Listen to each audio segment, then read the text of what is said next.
Caro, hopefully can bring this issue into focus with this report. Imagine the implications of a weapon with no visible trace. A weapon that could knock out tanks, ships, and planes as fast as the speed of light. The same technology with modifications could disorient and even tranquilize military personnel, rendering them virtually helpless in the battle zone. These are the new weapons of war we will examine in this series.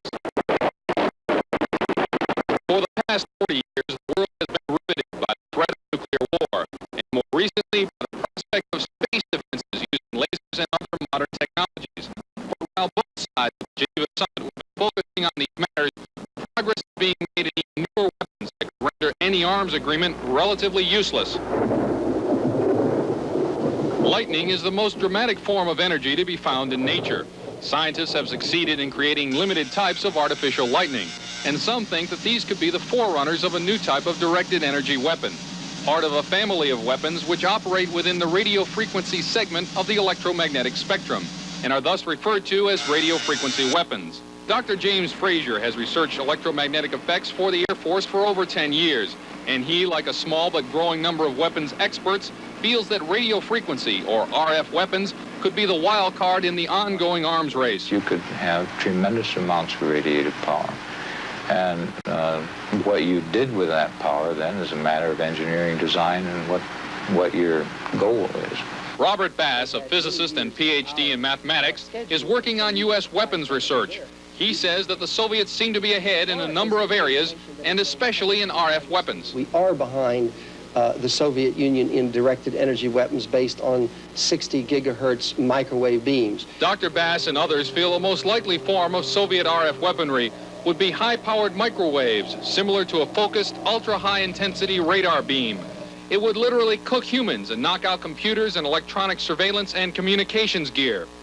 An operational RF weapon, relatively cheap and reusable, could devastate sophisticated and expensive war machinery. The $20 million F-16 fighter, for example, is totally controlled through electronic sensors and computers.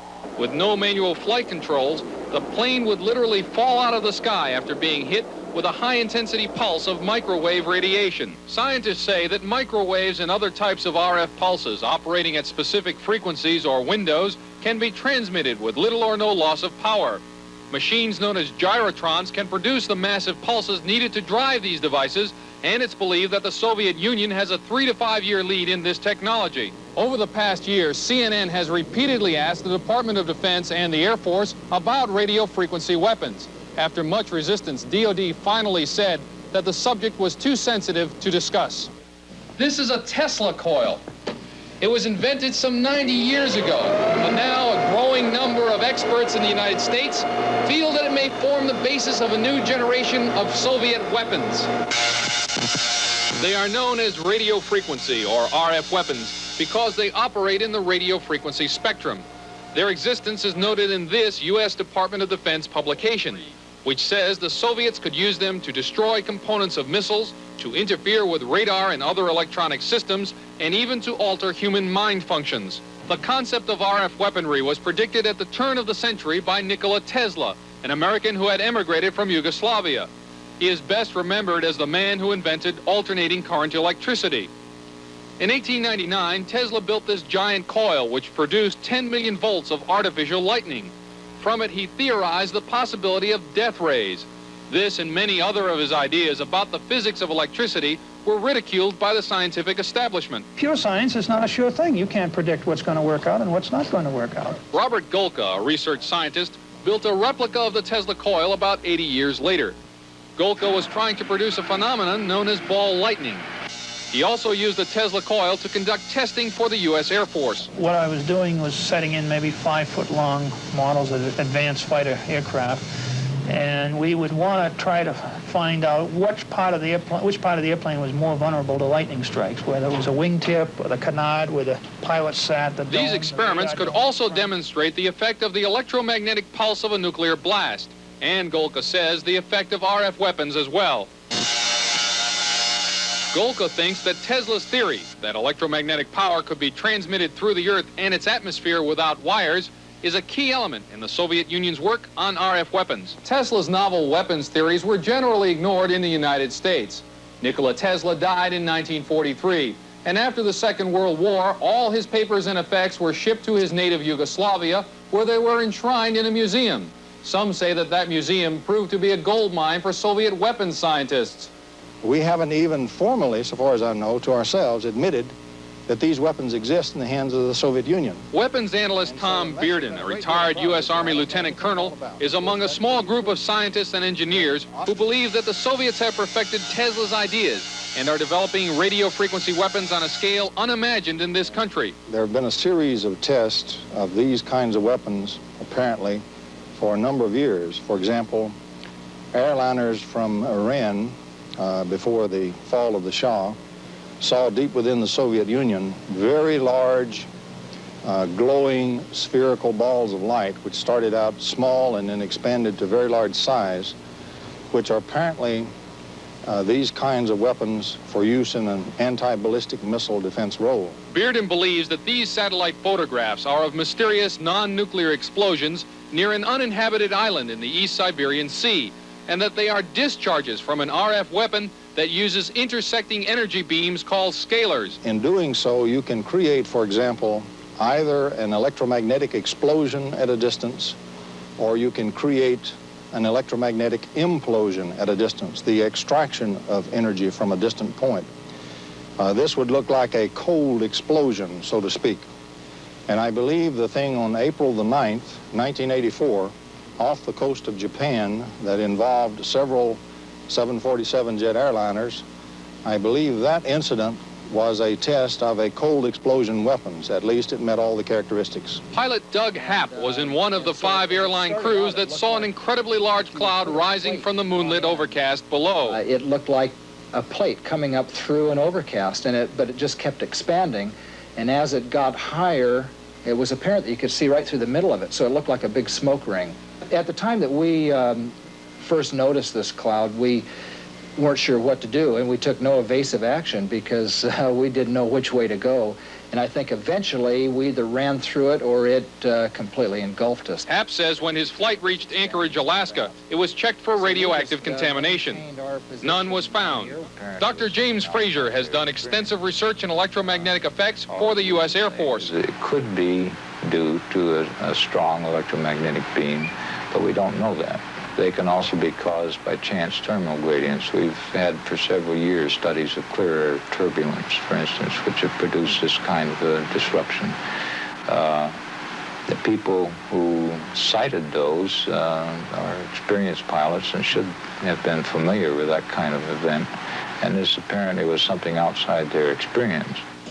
There have been a number of times when Soviet technological surprise has upset the strategic balance. In 1948, the Soviets detonated an A-bomb years before it was thought possible. In 1957, the Soviets stunned the world by launching Sputnik 1, the world's first artificial satellite. And in 1976, the Soviets were discovered to have been embarked upon a program to build particle beam weapons, a discovery which led 5 years later to America's Star Wars program. In each case, the United States was able to regain the balance. But this time, with radio frequency weapons, some scientists feel that the Soviet lead may be permanent. Next, how RF devices could be used against the human brain.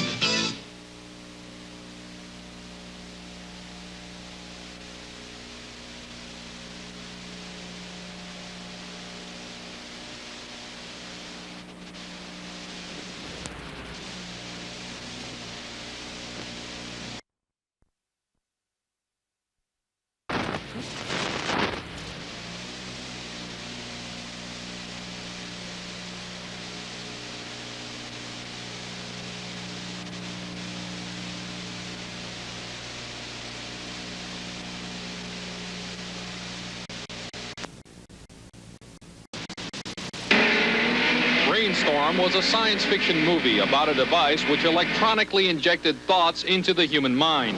In this scene, the mind control machine projects images into the brain of the chief scientist through an electrode headset. The scientist then finds himself experiencing the thoughts of a wild truck ride.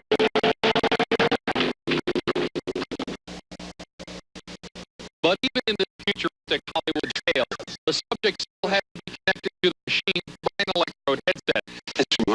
But what is remarkable is a real-life experiment where I was the subject of a images into the mind without electrodes. The prototype machine, developed from Soviet scientific data, could, according to some scientists, have a profound effect as a weapon of war. Electronic mind control research is not new. A scientific milestone in this area came in the 1960s, when Dr. Jose Delgado demonstrated remote control over a charging bull.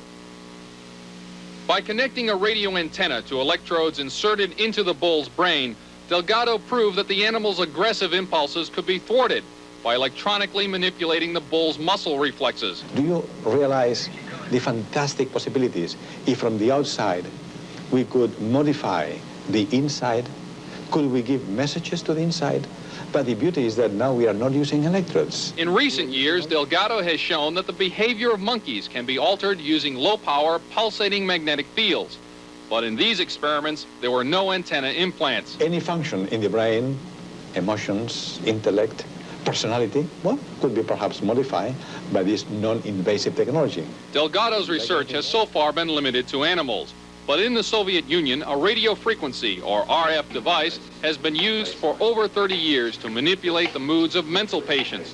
It's called a LIDA machine. It radiates pulses of radio frequency energy, as well as light, sound, and heat. The pulse rate is in the extremely low frequency range, between 0 and 100 pulses per second. Dr. Ross Adey is the top researcher at the Veterans Administration Hospital in Loma Linda, California. He has been investigating the effects of the LIDA machine. Now, what do the Soviets use this machine for? Well, they don't use it anymore. We should be very clear that this is a machine which is regarded by them as somewhat obsolete technologically. This scientist, who did not want his identity revealed, is employed by the U.S. government and has done secret RF weapons research. He believes that tests done with the LIDA and similar machines prove that humans are susceptible to remote alterations of mood and awareness. Certain kinds of weak electromagnetic signals work exactly like drugs. And so the promise is that anything you can do with drugs, you could do with the right electromagnetic signals. Apparently, there are specific sites involved, specific functions involved. It's a matter of matching up, just like it is with a pill or a drug, to cause and effect. You could have a cause and effect relationship between a magnetic field and a biological function. CNN enlisted the help of noted physicist Dr. Elizabeth Rauscher and electrical engineer Bill Van Bice to build and test an RF mine interference machine from data found in Soviet scientific literature.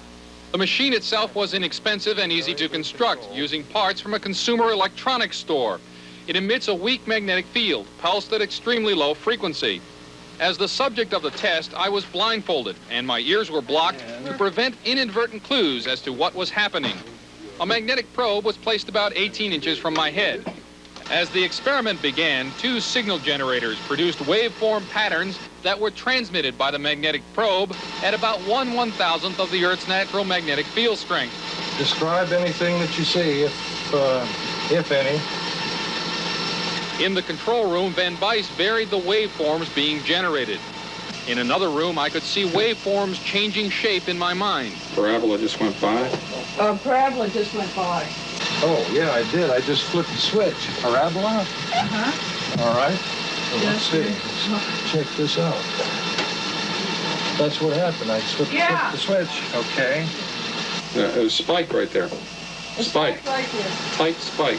I dramatically changed the generator. I stepped it by 10 right here. And the intermix from the 2 generators was right where you said that you saw a spike. Van Bice says that when I failed to see any change, it was because he had not set the proper frequency and power levels. Later, I asked Van Bice what a weapon using this technology could do. Induce basically what would be considered hallucinations in people, direct them to do things against their so-called better judgment. How easy would it be to assemble a weapon from existing off-the-shelf parts? In 3 weeks, I could put together a weapon that would take care of a whole town. We showed the results of our test to Dr. Robert Becker, a 2-time Nobel nominee for his work in the biological effects of electromagnetism. This is a very significant experiment because it carries our understanding of how vision is actually performed a step further. into the mystery. He said he thought the machine caused a disturbance in the brain's interpretation of vision, and as such could be used as a weapon. That kind of a disturbance in the visual system could markedly influence the operations of a fighter pilot, a helicopter pilot, or even as simple an aberration in the visual field as making everyone seeing double, or everyone having their visual field jitter like a poorly adjusted television screen. The effect of that upon the efficiency with which an Army, an Air Force, or a Navy would operate would be catastrophic. When we come back, more about RF weapons.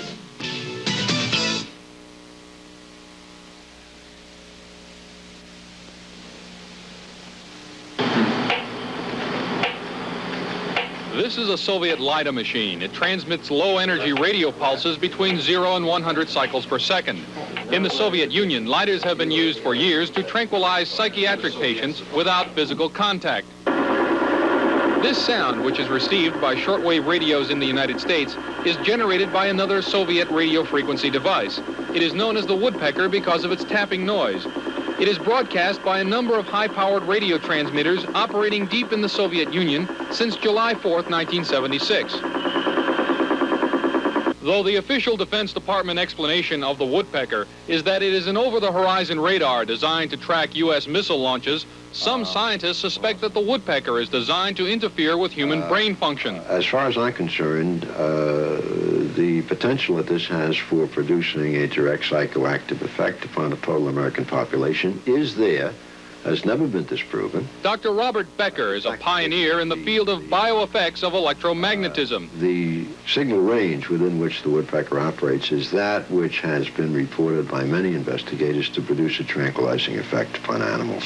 We are just incredibly sensitive to these magnetic stimuli. Dr. Bob Beck, a PhD in nuclear engineering, has done extensive research into electromagnetic effects on humans. The signal was permeating power grids in the United States. It was being picked up by power lines, re-radiated. It was coming into the homes on the light circuits. I was surprised after coming here that the influence of electromagnetic fields was almost completely ignored here. Dr. Larissa Valenskaya was heavily involved in Soviet electromagnetic research before being allowed to emigrate to the United States.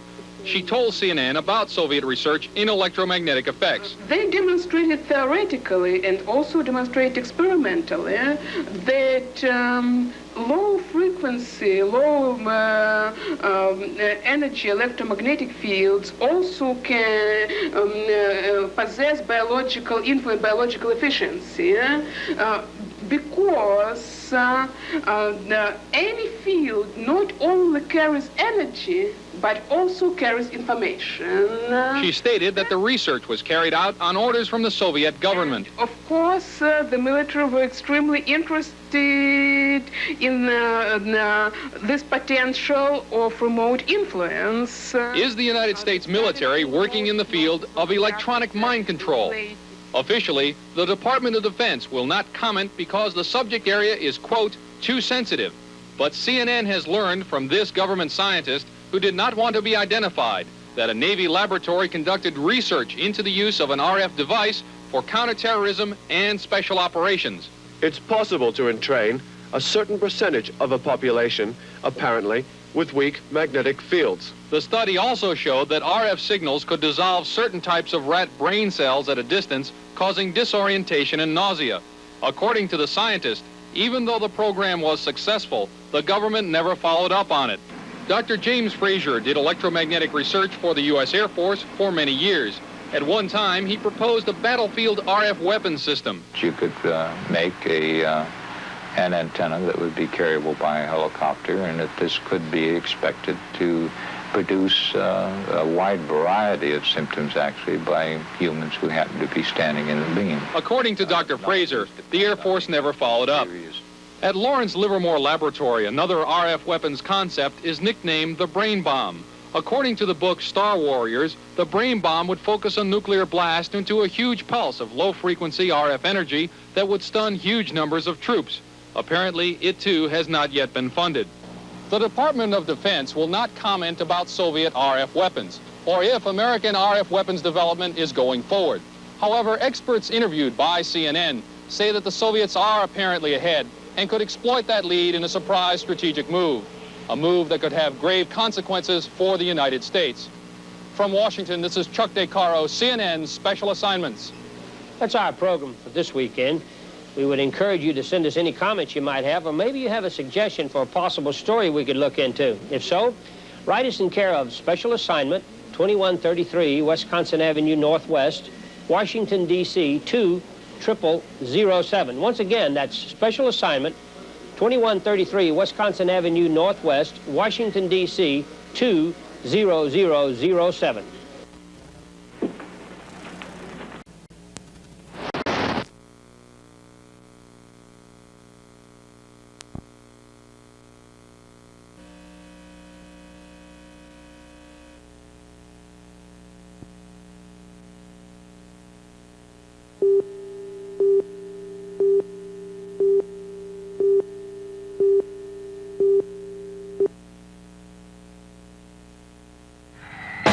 War in the 21st century. Some foresee an escalation in superweapons, powerful lasers beamed from satellites, and guns that hurl cosmic forces instead of bullets. Others prepare for the day when super hackers will try to bring nations to their knees with computer viruses. And a chilling new world order where the masters of mind control will become masters of the world.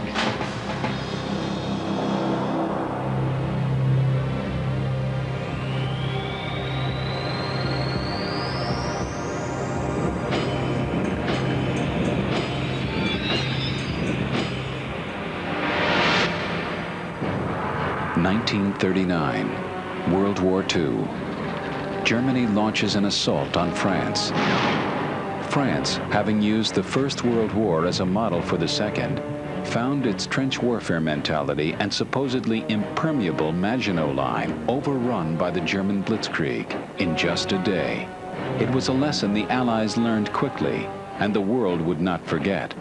In this century, as never before, the next war would always be a moving target. In many ways, we've just used new technology to hone very old tactics, like delivering firepower to enemy targets. While eminently more sophisticated than lighted arrows or catapult payloads, the dumb bombs of World War II often missed their targets by hundreds of yards or more, and in the process killed thousands of civilians. The highly touted smart bombs on display in the Gulf proved much more accurate, which apply information, knowledge, intelligence, strategy, deception, media, the use of the media for managing the perception, the adversary's perception of the battle. Your only safety is to cross the border.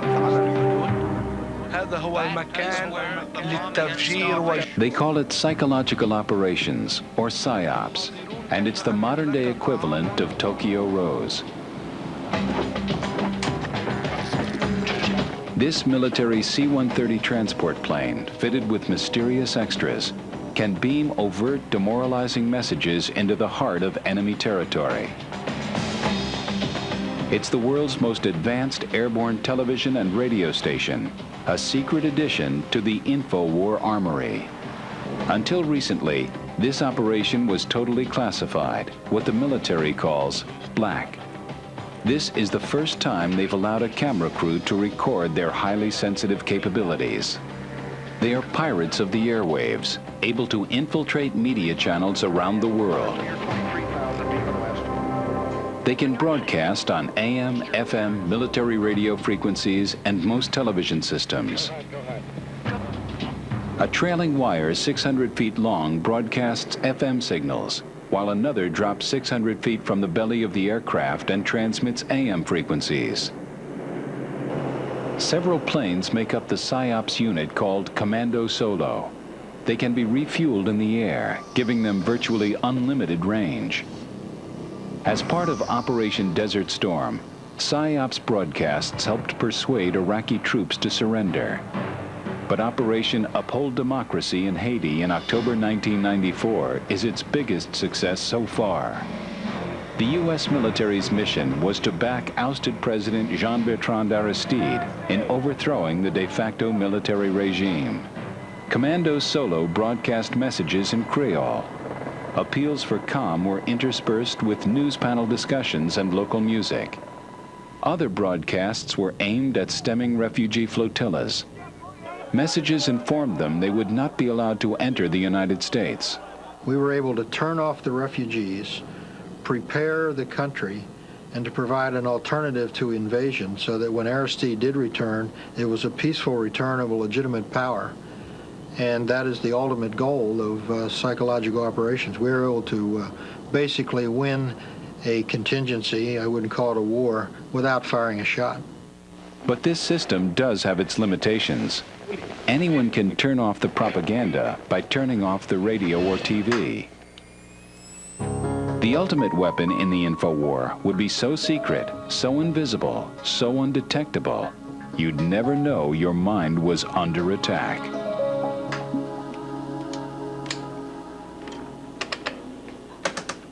At Laurentian University in Ontario, Canada, a young student is about to undergo one of the strangest experiences of her life. They're hooking Denise's brain up to an electroencephalograph, or EEG machine. For 30 to 40 minutes, this will monitor her brain waves, while these electric coils attached on either side of her head will immerse her brain in an electromagnetic field. Her brain actually completes the circuit between the two coils. The field pulsing through her brain is less powerful than one given off by a digital clock radio, but acutely controlled and focused at specific parts of the brain.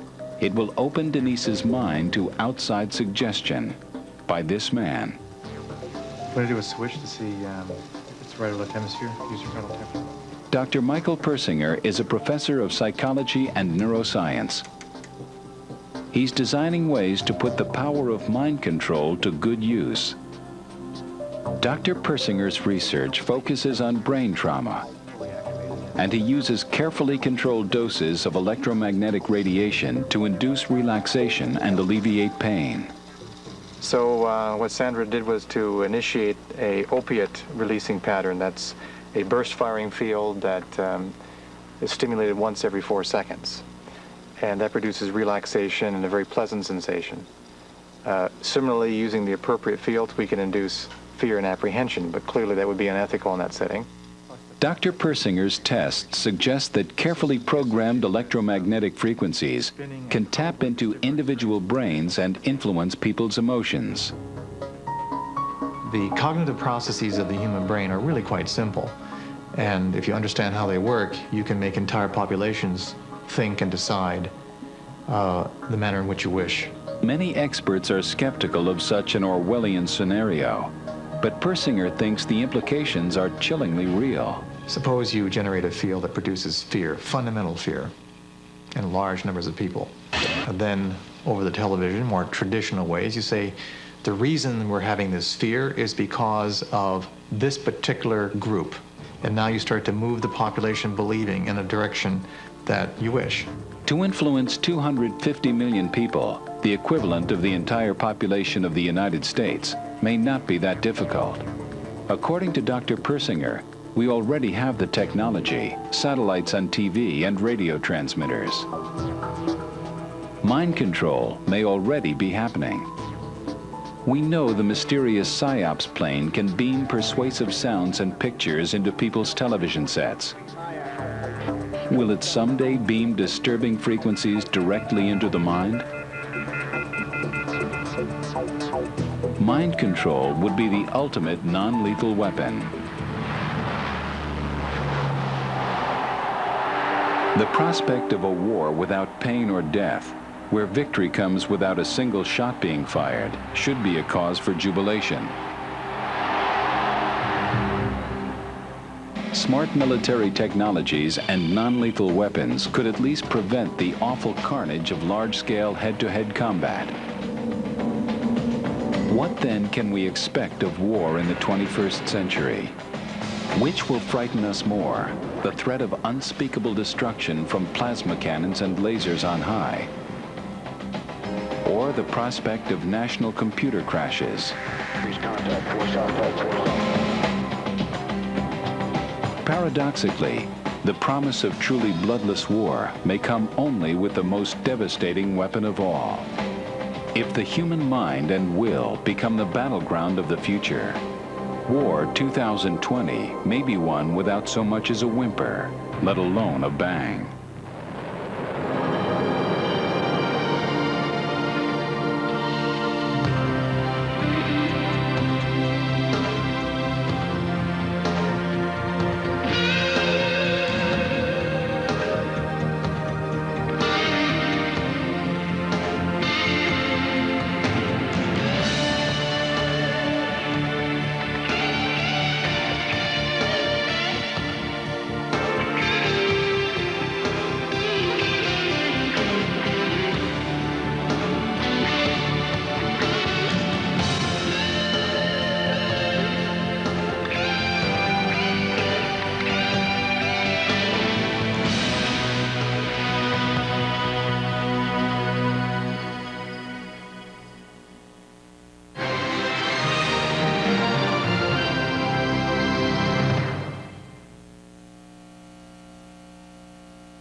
Doses of barbarism on our screens would indicate that every conceivable way of waging war has been tried with disastrous effect. Yet innovations in warfare continue to gobble up resources. The latest thinking in the United States is to develop a way of gaining superiority over your enemy without the inconvenience of killing, to dominate and feel good about yourself at the same time. David Schuckman has had exclusive access to Pentagon research into new non-lethal ways to implement man's inhumanity to man.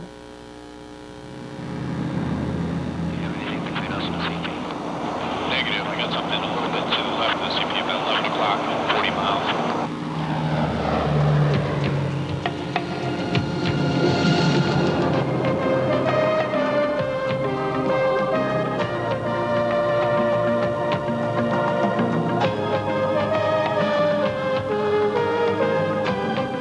Over Pennsylvania, above the 3 Mile Island nuclear power station, we were shown the Pentagon's latest weapon in psychological warfare, a special operations plane whose strange aerials transmit radio and television propaganda to try to influence the enemy.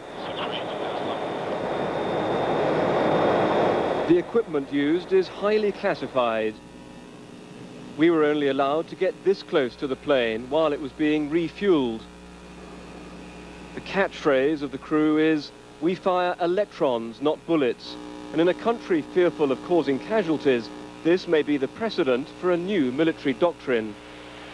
The idea of influencing a conflict without resorting to firepower represents what many see as a revolution in warfare. After the triumph of American military might in the Gulf, President Clinton now faces calls from many in the military for an entirely new generation of weapons that are non-lethal, that could impose America's will without killing people. Most of the research into this is going on in great secrecy, 2,000 miles away at Los Alamos in New Mexico.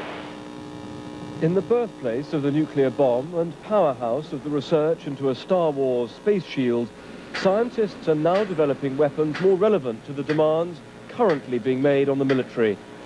The RF is on.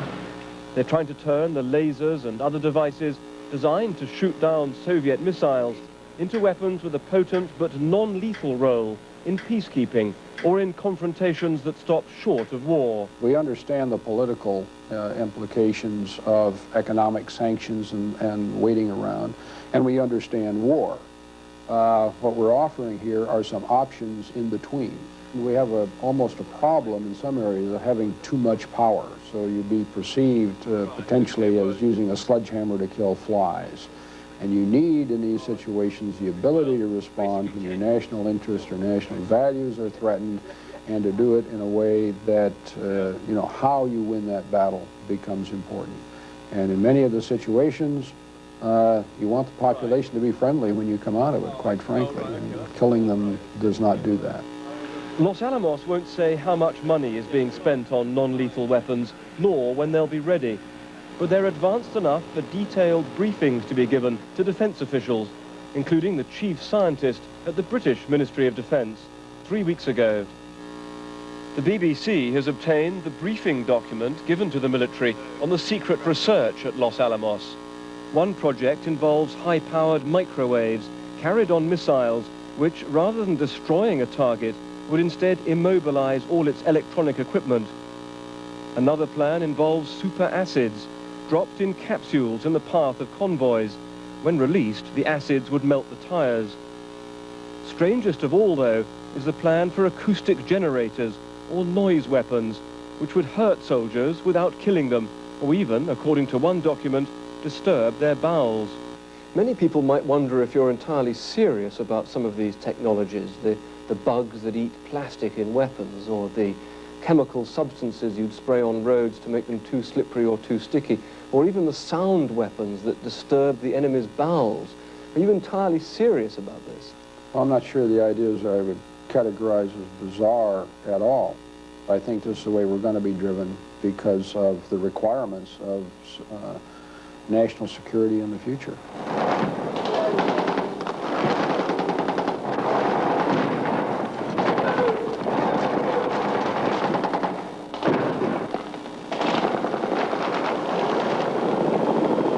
Many in the military realize that their training, and perhaps their whole doctrine, should now be geared to combat in messy local wars. This mock-up of a German town could equally well serve as one in Bosnia, where the need to avoid civilian casualties would be the same. It's with that crisis in mind that advocates of non-lethal weapons believe their case is strongest. Janet Morris chaired a special committee of 20 former service chiefs who concluded that non-lethal weapons were essential now that America's strategic aims had changed.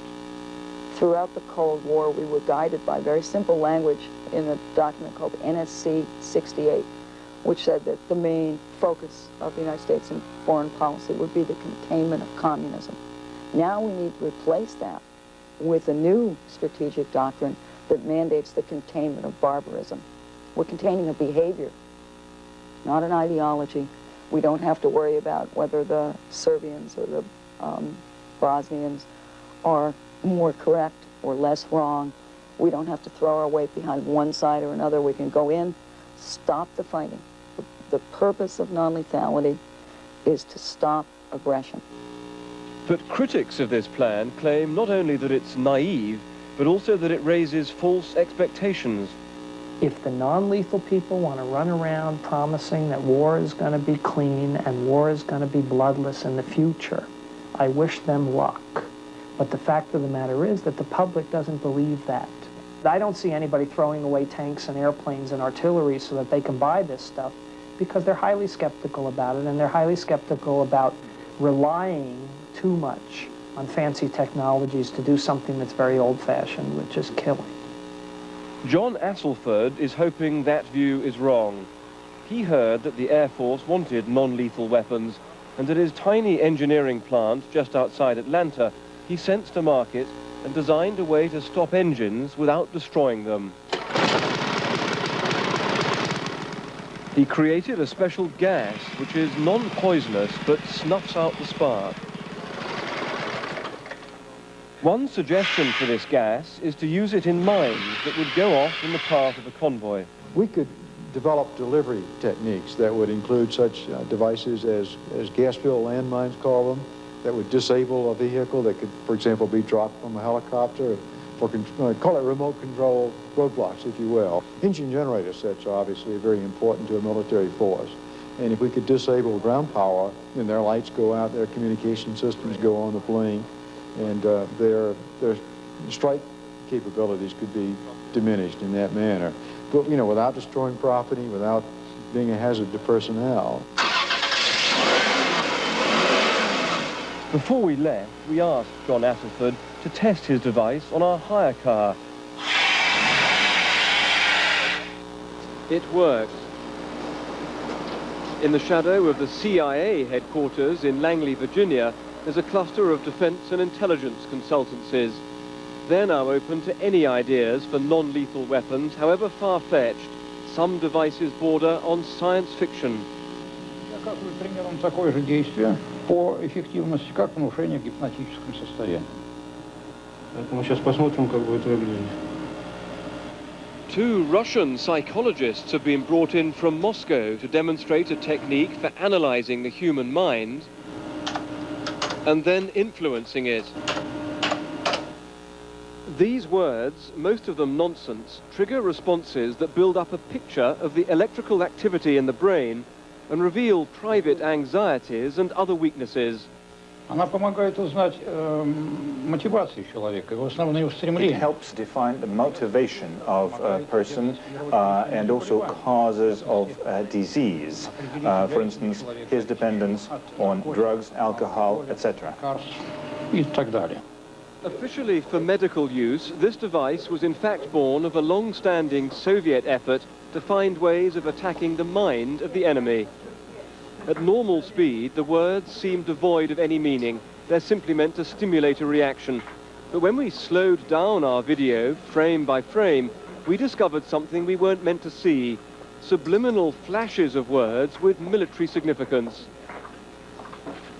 The concept is that with an understanding of an individual's mind, key words transmitted in music or white noise will force that person to obey. The FBI examined the system to use against David Koresh at Waco in Texas. The military saw it as a possible weapon.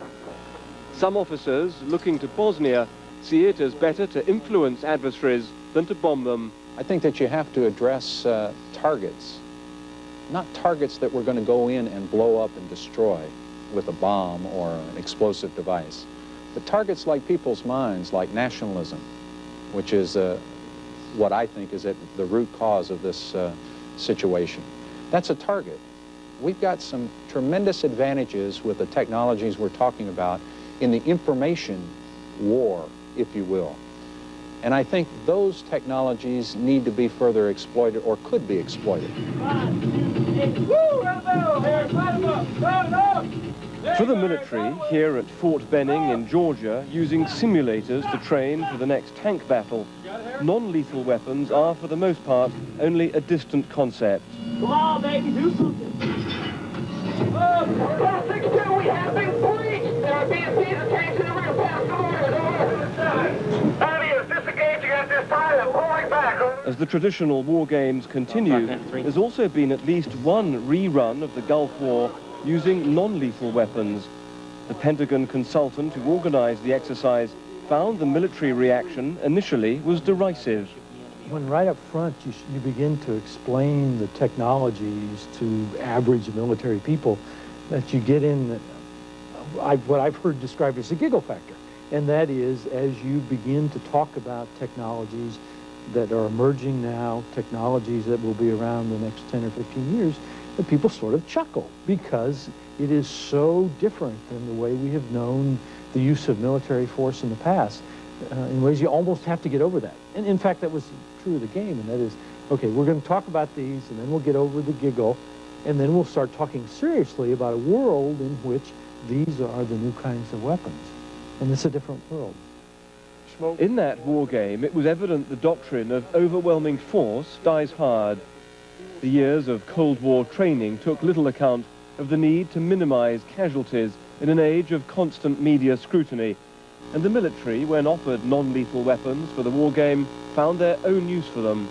We talked about the Republican Guard moving its tanks north out of Kuwait, as it did in the closing stages of the war. How would the coalition use non-lethal technologies? And the answer that the players came up, well, we will stop them, whether it be by slimy substance on the road or sticky substance, or stop the combustion of the tanks. Then we will go in with conventional weapons and destroy them. So the interesting thing was that one saw them being used in combination in ways that may have made conventional war more lethal. This is the unfinished Iraq nuclear reactor.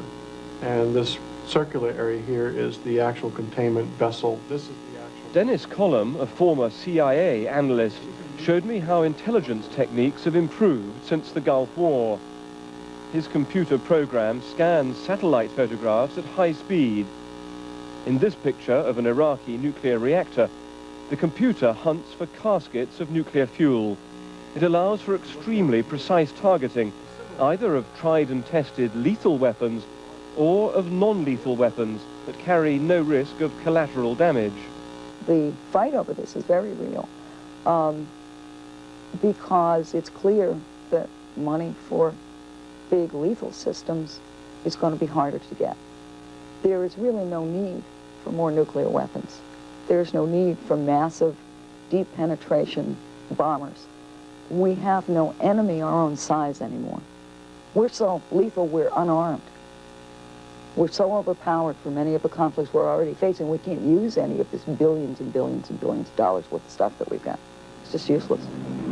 330, true. The argument over non-lethal weapons is in its infancy, and as yet there's no coherent national strategy for their use. There's no equivalent to Reagan's Star Wars initiative. And though that vision foundered because the technology and the budget couldn't cope, non-lethal weapons, by comparison, offer a more realistic prospect. But they pose an awkward dilemma for President Clinton.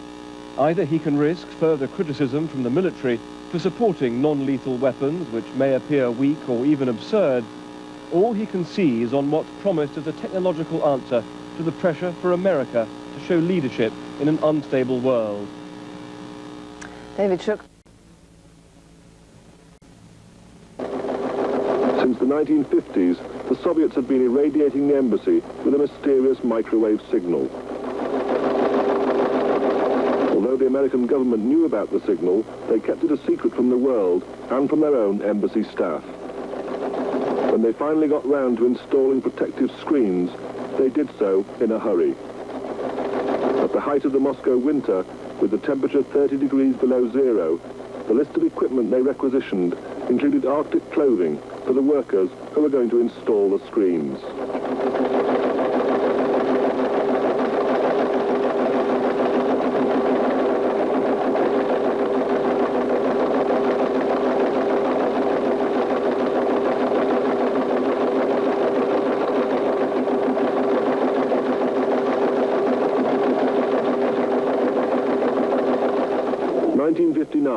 The youthful Vice President Richard Nixon visits Moscow, where he gets involved in the famous kitchen debates with Soviet leader Nikita Khrushchev about the relative virtues of communism and capitalism. Mr. Khrushchev is telling Mr. Nixon that Russia will catch up to America and wave as she passes us by. So he says in words and actions.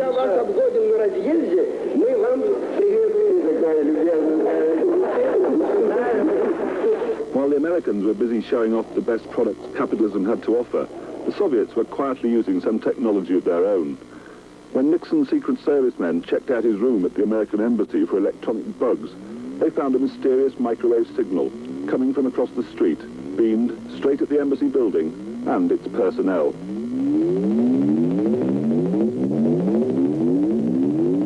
To find out what the Soviets were trying to achieve, the Americans set up a top-secret multi-million-dollar program, which they called Project Pandora. They appointed many of their top scientific experts in microwave radiation, though not all of them are happy with the way the investigation was conducted. It's never really been fully explained to the people who were there and were irradiated, let alone to the rest of us.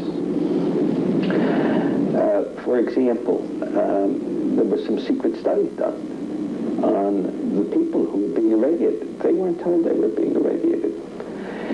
And there wasn't any reason for them not to have been told. The only thing that made this secret is that it was a Soviet clandestine operation. It wasn't an American clandestine operation. To carry out these secret studies, members of the Pandora team deceived the staff and told them they were taking blood samples as part of a viral study to find out the cause of a stomach complaint which was common amongst the embassy personnel. Back home, other Pandora scientists were performing laboratory experiments with animals. Their results were disturbing. Monkeys exposed to microwave radiation showed a marked decline in their ability to perform simple tasks. Rather than go public with these results and demand that the Soviets switch off the radiation, the American government remained silent. The man who ran Pandora, Dr. Sam Kozlov.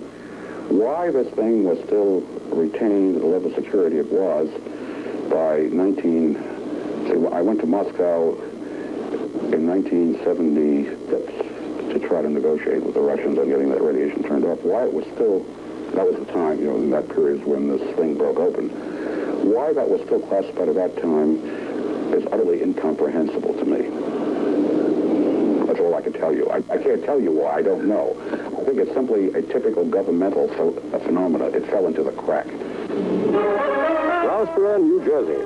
Could it be that the crack Pandora fell into was so deep that 5 presidents, their intelligence services, and their closest advisors managed to keep it a secret? But throughout the 60s and the 70s, it was on the agenda at the various summit meetings between East and West. Characteristically, President Lyndon Johnson thought he personally could solve the problem when he met Soviet Premier Andrei Kosygin face-to-face in 1967. Away from the corridors of power, it seemed both could talk like friends. Friends of mine in the intelligence community told me after the meeting that members from the American Party formed the others, that this radiation was going on. And my understanding was that Premier Kosygin was embarrassed by that and didn't know anything about it, and said that when he got home, if he found out it was so, he was going to stop it. And I was told that after he got home, he did stop it, so I didn't have to worry about this anymore. But Kosygin failed to stop it, and the radiation continued. The Americans monitored it on a day-to-day basis, but still keeping it a secret from the next generation of embassy staff. As a member of the American intelligence community noted, this was an interesting example of détente, the Soviets providing the radiation and the Americans providing the guinea pigs. Then in 1975, the signal suddenly changed. The Soviets began to irradiate the embassy from 2 new transmitters. After an anxious exchange of telexes between Washington and Moscow, the American government eventually took a more positive initiative. They decided to put up the aluminium screens to protect the embassy, even though this meant that they would have to finally share their embarrassing secret with the embassy staff. Surely that would increase alarm rather than decrease it. I mean, if I was in the building and somebody put some aluminium shielding up over windows, I would then firmly believe that something had been coming in that might have damaged me. You're now dealing with the sociology and not the science of the situation. There's two sides to the coin. There are 2 sides of the coin. One is you want to make your point to the Soviets, and therefore you say, well, I've got to cut it down. You also want to make your point to the people, look, whatever there was, we don't think it was harming you, but it's now a factor of 10 less. And I would agree with you, if you feel that the thing's been mishandled in the first place, you're going to worry more about it. I don't know what you can do about that. The simple fact was there wasn't a hazardous level before the screen was put in, and there was 1/10 less than a non-hazardous level when the screen was put in. The embassy staff were unimpressed by this line of reasoning, and a number of them complained to the press. After the subsequent publicity, Henry Kissinger, whose department had consistently lied to the embassy personnel, delivered a short, if ironic, homily on the virtues of trust and confidence amongst government employees.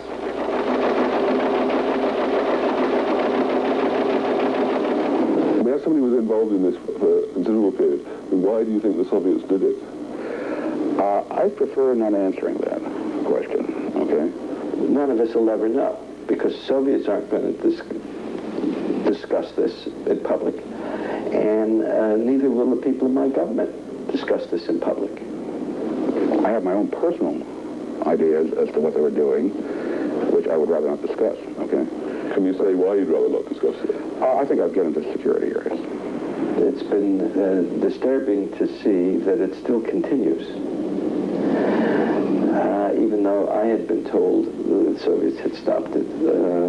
Officially, it has stopped, hasn't it?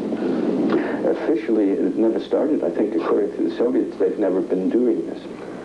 More than 2,500 Pandora papers, including telexes, telegrams, secret reports, and internal memos, have now been released by the American government under the Freedom of Information Act. They make interesting and enlightening reading, except for the fact that they've all been carefully edited to exclude any reference to the most important question of all. Why did the Soviets do it? Certainly, after the signal changed in 1975, it could have been used for surveillance. It was in that year that the Soviets started irradiating the embassy with two separate microwave beams at right angles, whose paths met actually in the ambassador's office and very close to his secretary's golf ball typewriter. Alarmed by the thought that everything typed on this machine might be going straight to the KGB, the Americans spent several frantic months investigating this possibility before concluding that it was technically feasible for the Soviets to monitor every single letter and number as it was used by analyzing the beam after it had been reflected off the golf ball. The Americans then checked to see exactly what had been typed on the ambassador's machine, only to find that it had never been used for anything of any intelligence value. So after all that panic and effort, they were not really any closer to knowing whether or not the signal was being used for surveillance, or if its true purpose was to affect the health, either mental or physical, of the embassy staff. Dr. Robert Becker, another of the eminent scientists consulted by the American government about the embassy radiation. I believe that there's very little question that you do produce central nervous system disturbances by microwave exposure. I don't believe that you could, at the present level of technology, put someone to sleep instantaneously like that. But one could interfere with decision-making capacity. One could produce a situation of chronic stress in which your embassy personnel just do not operate quite as efficiently as they should. This would obviously be to the Soviets' advantage. Although never officially admitting that there was a hazard, the American government designated the Moscow embassy as a stressful post and gave the staff a 20% hardship allowance. The government knew that a 1975 survey had shown that the embassy staff's white blood cell count was on average 40% higher than normal. 2 of the last 4 ambassadors have died of cancer, and a third suffers from a rare blood disorder. Today, a number of former embassy staff are taking legal action against their government, whose official line remains that there were no health risks. Is it part of another game that's going on? Even though we've found out, what difference will it make? You see, the circumstance was as follows. The American standard for exposure to microwave radiation was set at a figure, let's call it 1,000. So many microwatts per centimeter square. Now, the embassy was being irradiated at a much lower level, so this was a figure, an irradiation with an amount of an energy source that should have no biological effect whatsoever.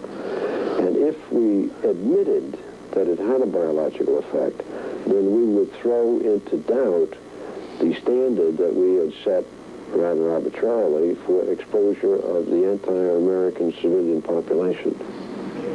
Trapped in this dilemma, the Americans could not complain publicly about the Moscow signal without raising doubts about the microwave radiation levels in their own towns and cities.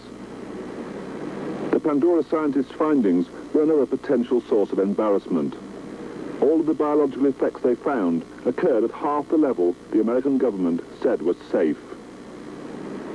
For the Pandora team, their first priority was to use these findings to set a proper microwave safety standard, but their government wouldn't agree. Modern military systems depend on the unrestricted use of microwaves for radar, surveillance, and communications.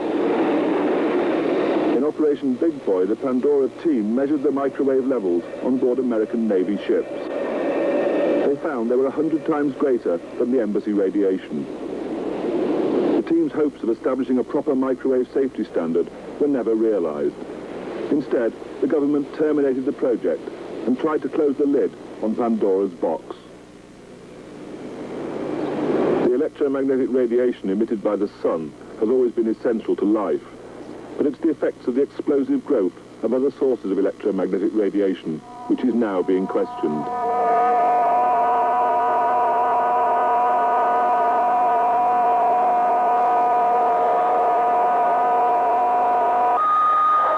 You let's look at this historically. What we are living in today, from an electromagnetic point of view, all began and all developed on the theory, the dogma, that there were no possible biological effects. When new power lines are to be built, the biological question doesn't enter into the picture. It didn't until we raised that question in 1976, 75. The growth of this industry, the power industry, the communications industry, was all accompanied by a complete lack of information and a complete lack of even consideration that there were any possible biological hazards. Joe Town used to repair radar equipment on American spy planes. Now, after 2 heart attacks, he's confined to a wheelchair. According to his doctors, the cataracts in his eyes were caused by exposure to microwave radiation. They never gave us any warning that these things would cause cataracts in our eyes or other health damage. We didn't know anything about it. We were never warned. I just hope that no more problems develop. And I know that in many ways my working days are over, and I won't be able to work at a job again that requires use of my eyes.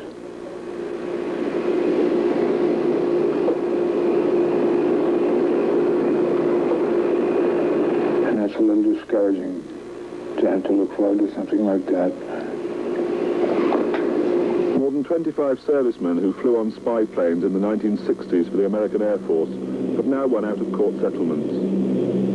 Joe Town was paid $75,000 by the plane's manufacturers, Lockheed, who also wanted him to keep the details secret. Were you really prepared to have your silence pulled? No, I wasn't. Can you say why not? Because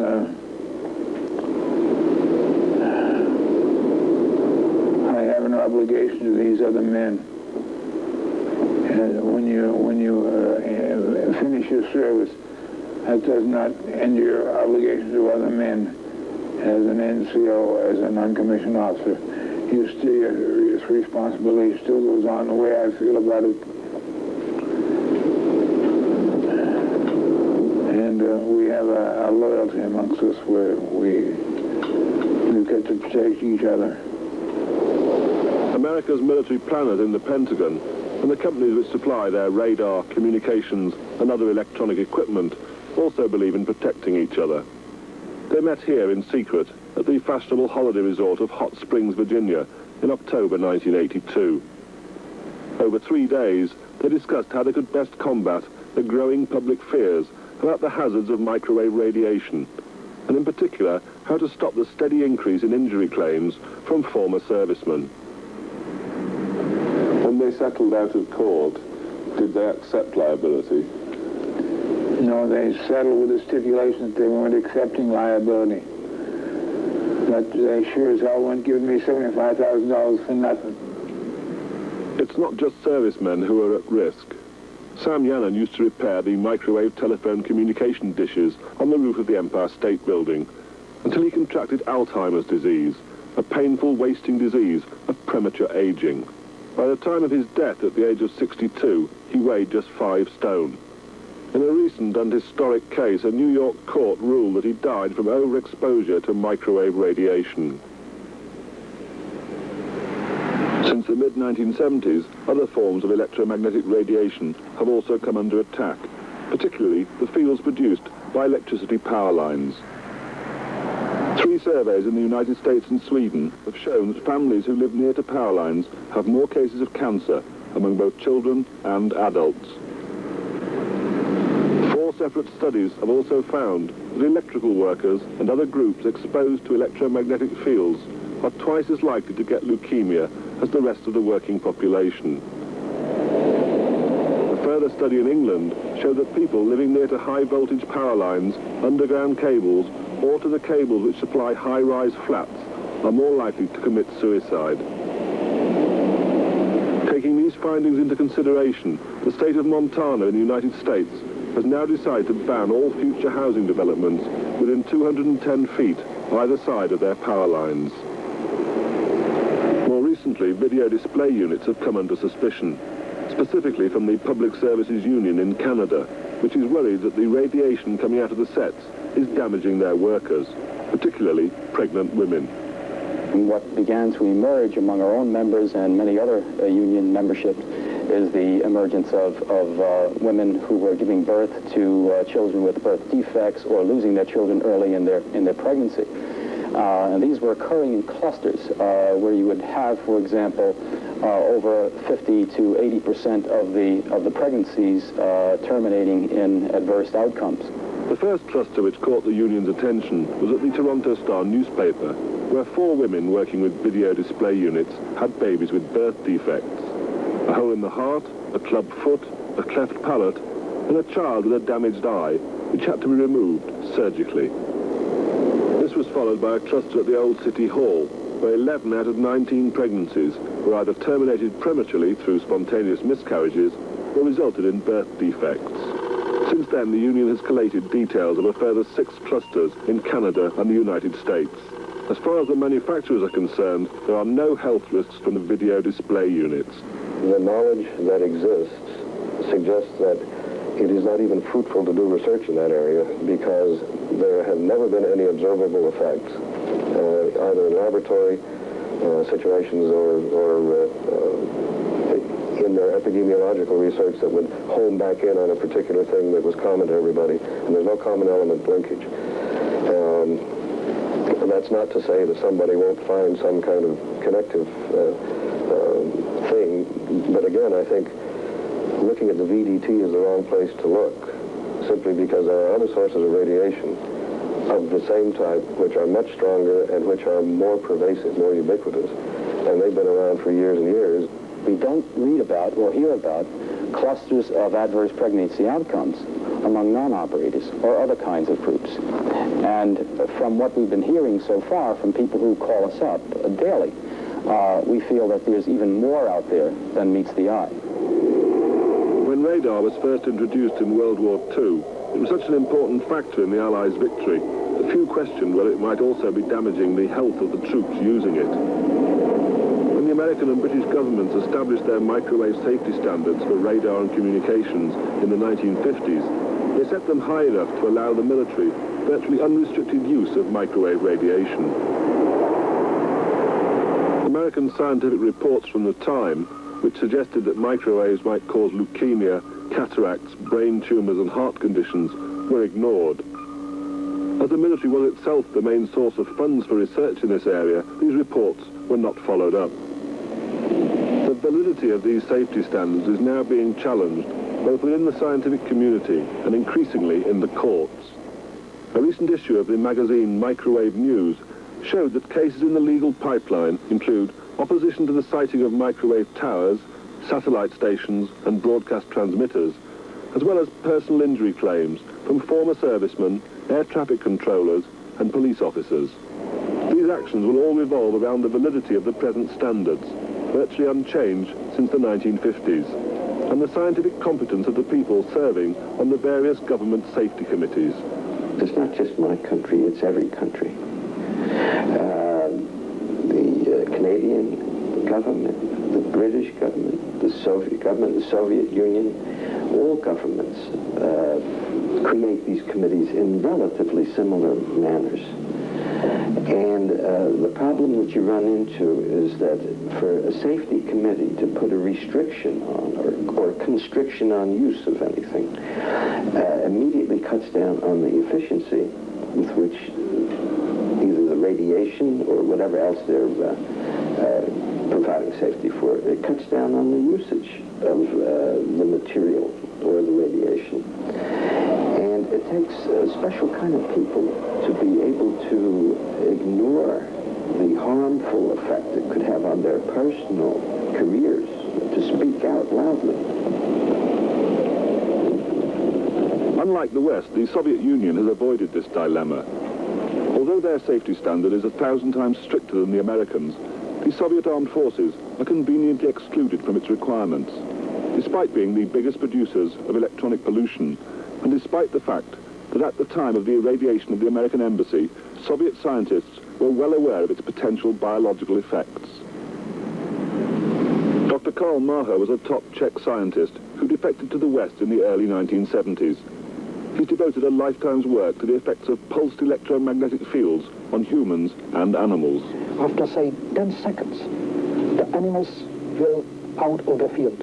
They are looking how to go out, how to escape. Side, down, up, they jump.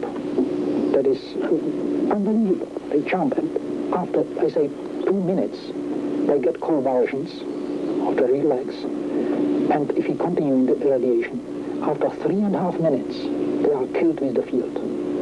If we interrupted the irradiation, the exposure, just before the death,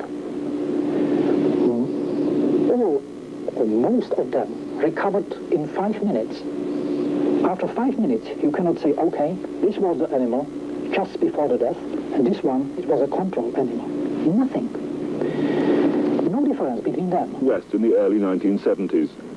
He's devoted a lifetime's work to the effects of pulsed electromagnetic fields on humans and animals. After, say, 10 seconds, the animals will out of the field. They are looking how to go out, how to escape. Side, down, up, they jump. That is unbelievable. They jump, and after, I say, 2 minutes, they get convulsions of the relax. And if you continue in the irradiation, after 3.5 minutes, they are killed with the field. If we interrupted the irradiation, the exposure, just before the death, all or most of them recovered in 5 minutes. After 5 minutes, you cannot say, okay, this was the animal just before the death, and this one, it was a control animal. Nothing. No difference between them.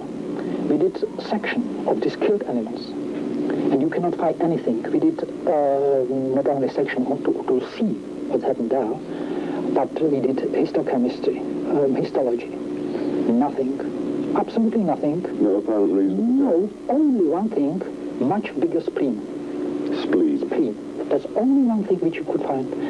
And, yeah, and that was why I started to study this, because it was fascinating. You see, that was such an experiment which was very interesting, sure. When did you actually do that experiment? 1958, 1959, something like that, 25 years ago, before. So you've known quite well for 25 years that pulsed fields... Yes, right. And this whole time I studied why the pulsed fields are much more biologically effective than continuous waves, you see. And with very interesting results. This is an atmospheric nuclear explosion, banned since the early 1960s. In any future nuclear war, it's likely to be the first strike used by either side. Not for its destructive power or for its biological effects, but because of its impact on electronic equipment. A single nuclear bomb detonated high up in the atmosphere will produce a 50,000 volt pulse, which will hit the Earth within a second, taking out electricity power grids, electronic communications, and all computers and electronic equipment which depend on magnetic tape or silicon chips for storing information. Military vehicles, which include computerized guidance systems, will also be neutralized. The microcomputers in planes and other military hardware will be severely damaged. The United States is currently spending $450 million a year trying to harden its military equipment against the effects of such a pulse. The Soviet Union has probably already done so. In 1976, a Soviet pilot defected to Japan in his MiG-25 Foxbat. To the Americans' initial amusement, they discovered that old-fashioned valves, rather than silicon chips, were used throughout. It was some time before they realized the plane was specifically designed to withstand the effects of an electromagnetic pulse. Once again, it seemed that the Soviet knowledge of the effects of electromagnetic radiation had placed them well ahead of the Americans. But the question high on the agenda of the West's intelligence services is whether the Soviets have used this knowledge to develop a new generation of electromagnetic weapons. Similarly, the Soviet Union must want to know whether the West has its own top-secret project, operating behind the official smokescreen of public protestations that, by and large, this type of radiation is not biologically active. I can see a very definite problem, though, for the American military and strategic planners in this regard. The United States is the most highly developed country in the world from the point of view of power transmission lines. I think we have a much more extensive power grid in most of the United States than anywhere else in the world. And I believe that we make greater use of microwave communication systems, etc., than anyone else does. Now, if the government should begin to embark upon a program designed to develop an electromagnetic weapons system, the effect of which would be to alter the personality of an opposing army. Let's just think broadly in this term. Any modality that they would apply to that from an electromagnetic point of view would be one to which the civilian population of the United States is currently being exposed. So you have a conundrum there. How could you be developing this as a weapon when you are exposing your own people to the same modality?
Fighting ball has electrodes implanted in its brain.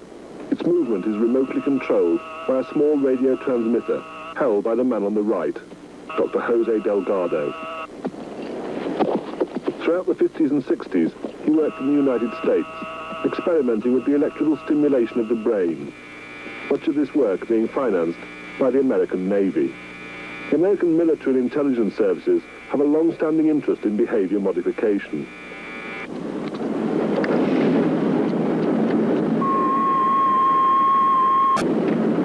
From its inception shortly after World War II, the CIA has been fascinated by the possibility of controlling behavior, both human and animal. These memos relate to the CIA's MK Ultra, or mind control program. During the 1960s, the CIA spent an estimated $10 million on experiments with LSD and other similar mind-expanding drugs. The program also included investigating the possibility of using remotely controlled animals. This memo, for example, shows that they plan to use radio-controlled dogs for direct executive action type operations. That's the CIA's euphemism for assassinations. The program also included the possibility of using radio-controlled dogs and cats to plant bugging devices in buildings to which the agency could not get access. As a memo at the time noted, this gets very exotic very fast, but there are numerous things which can be done within the state of this particular art. Another memo commented that the behavioral control experiments could be used for enhancing consciousness or for rearranging it. On the other side of the world, the Soviets had realized the same possibility. This machine is known as the LIDA, L-I-D-A, and it was developed in Soviet Armenia for therapeutic purposes.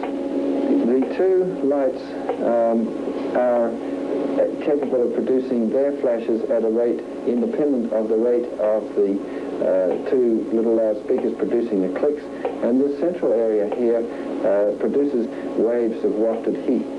These two pads are actually coiled, have coiled wires inside that form an antenna, and the pulses last about 1/10 of a second. They claim for considerable therapeutic efficacy in the treatment of emotional disorders and psychoneurotic illness. Apart from its therapeutic value, the leader machine can also be used to rearrange consciousness. According to one account, the leader was used for brainwashing American prisoners during the Korean War. What effect has it had on the animals? It certainly produces a very marked relaxation, and animals that arrive here for testing in rather excited conditions, within a minute or two, they quieten down very, very rapidly. The technology of brainwashing has advanced significantly since the Korean War. It's the possibility of changing a person's mental state without them realizing which has spurred on the world's intelligence services.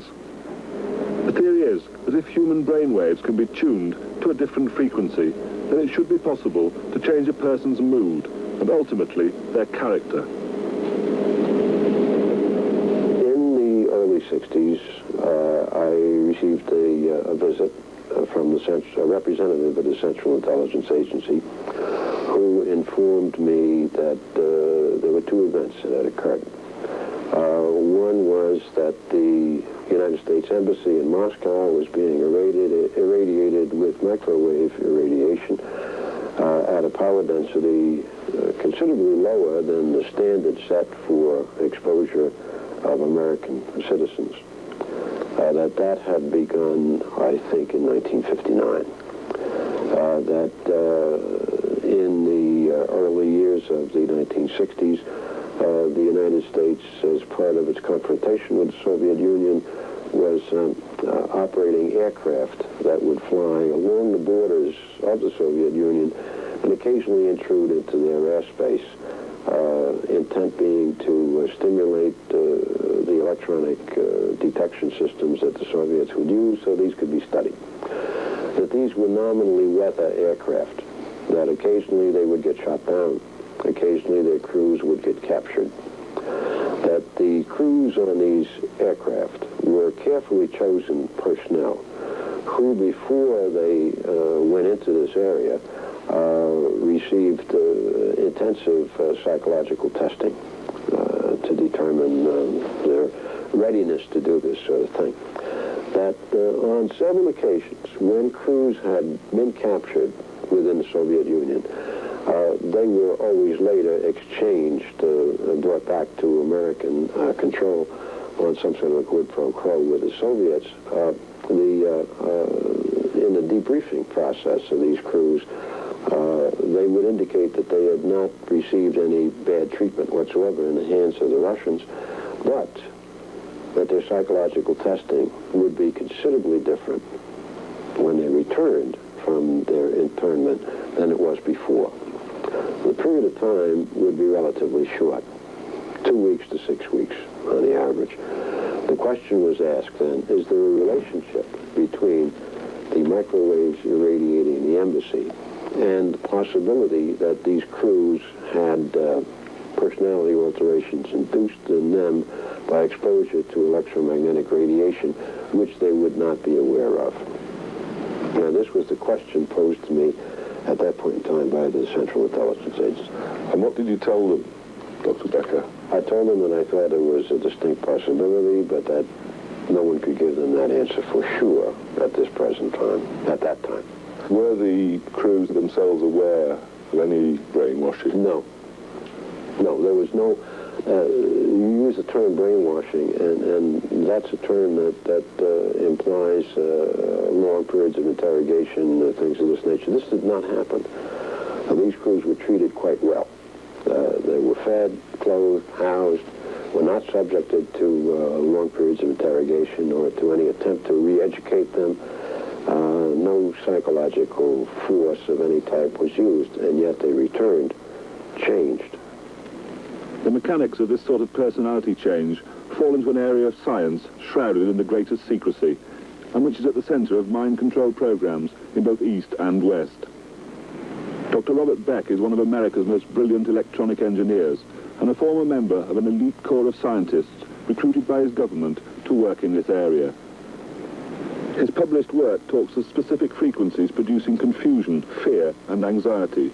His unpublished work is said to include bizarre experiments in which he has disorientated other scientists, changed their moods from elation to depression, and to have shown that he can make fellow diners in restaurants talk more loudly or quietly by emitting a magnetic pulse from a device which looks like an ordinary wristwatch.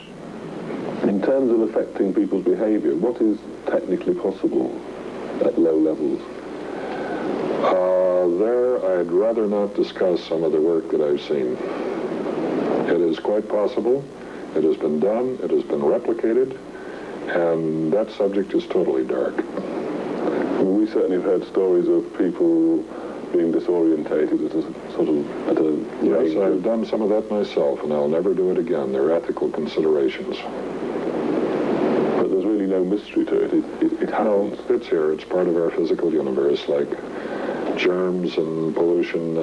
It's quite the reality. It's also possible to replicate experiments in which people in restaurants talk more quietly. Yes, simply. That area of work, as you say, has gone dark. Why haven't you gone with it and gone dark with it? I don't approve of it. I think it's another tool to manipulate human beings. I think we've seen too much of this already. I'm primarily interested in enhancing consciousness and helping people, not making more weapons of war. It's simply a moral consideration on my part. But when governments want to develop new weapons systems, moral considerations are almost invariably one of the first casualties. The last time scientific ethics clashed so directly with the needs of governments and politicians was in the 1940s, when Einstein and a group of other scientists decided to tell President Roosevelt about the scarcely believable destructive power of a theoretical device known as the atom bomb. The result of that pact was Hiroshima, Nagasaki, and a few years later, when the Soviet Union began to catch up, the establishment of the present system of reciprocal terror known as nuclear deterrence. Unlike the nuclear arms race, however, where the West enjoyed an early lead, it's more than likely that so far as electromagnetic weapons are concerned, it's the Soviets who are making the running. This 1976 American intelligence report noted that the Soviets saw great potential in the use of microwaves for disorientating military and diplomatic personnel. It also noted that the Soviets had found a microwave frequency to cause heart seizure in animals. It added that a frequency could be found to do the same to human beings. To an outsider, there seem to be two major possibilities. One is that people's behavior, let alone their health, can be affected by very low-level fields. And the second one is that there's a potential for creating a new genre of weapons. Now, both of those presumably are extremely sensitive areas for a government. It seems to be inconceivable that there isn't an area of research that is totally black. You know, back in 1965, there were a lot of hypotheses and conjectures about this. That's what led to a classified program to find out what the hell was going on in Moscow. Since then, I think we have found generally that there doesn't seem to be very much possibility here. I don't know of any U.S. government program that's seriously looking at that. I cannot exclude, you know, somewhere, for example, in the Navy Department, we had something like 7,000 task units in research and exploratory development. And each of those task units perhaps consisted of 2 or 3 or more separate scientific projects. Somewhere buried somewhere, there could be somebody doing this. But I think in general, at this point in time, we don't think there's too much possibility of any such weapons potential. The United States may very well not have any program whatsoever. On the other hand, it's equally valid to have such a program being conducted in even greater secrecy than the Manhattan Project was conducted. And the best cover I could think of for that would be for the United States to portray itself to the rest of the world as a nation that was discarding the possibility of electromagnetic weapons entirely based upon its best scientific evidence. You were somebody who was at the center of... That's correct, for many years. For many years, yeah. And so far as you know, all the work that's being done... We thought about it, don't misunderstand me. But you were never privy to an operation that might be continuing. I ran an operation that looked at this. It's called Pandora. Okay. And the answer was, it doesn't look like this is a feasible thing. It's just simply that in order to produce an effect that would have any military utility, the amount of power used would be such that you would be in the famous position of Mr. Lamb, who discovered roast pork, as you recall. You had to burn the barn down. According to recent intelligence reports, the American Army now has a major program to develop electromagnetic weapons. The Americans predict that by the year 2000, armies could use low-level microwave beams as a battlefield weapon to disorientate and immobilize opposing troops. This sort of psychological attack would be particularly effective when used against the pilots of high-performance aircraft. There are no doubts about its potential in the Soviet Union. This belief is reflected in the high priority given to such weapons in their military budgets. In 1976, a mysterious Soviet signal came on the air, disrupting shortwave radio transmissions throughout the world. Its nickname is Woodpecker. It's the most powerful electromagnetic radiation that has ever been man-made on this planet. The peak estimated power is 40 million watts per pulse. It normally has a pulse repetition rate of 10 per second. And we have here a shortwave radio, little Panasonic. We're going to see if we can find it because they move around. The frequency changes every few seconds.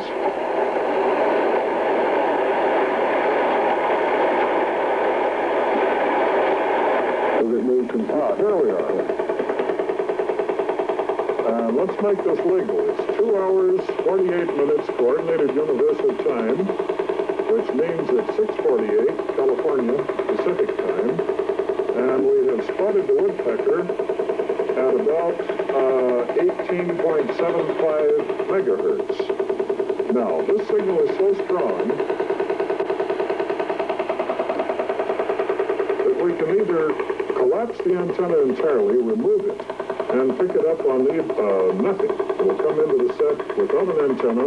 You could use a paper clip and get it, but you can't for any other signal on the air that we know of unless it's right next door. So you wouldn't even get local radio? You wouldn't get local radio on this set with the antenna collapsed. And what we're listening to is an electromagnetic signal that's being generated in the Soviet Union many thousands of miles away, that's permeating everything in this country. It's being picked up by the power grids, the light lines, re-radiated into homes.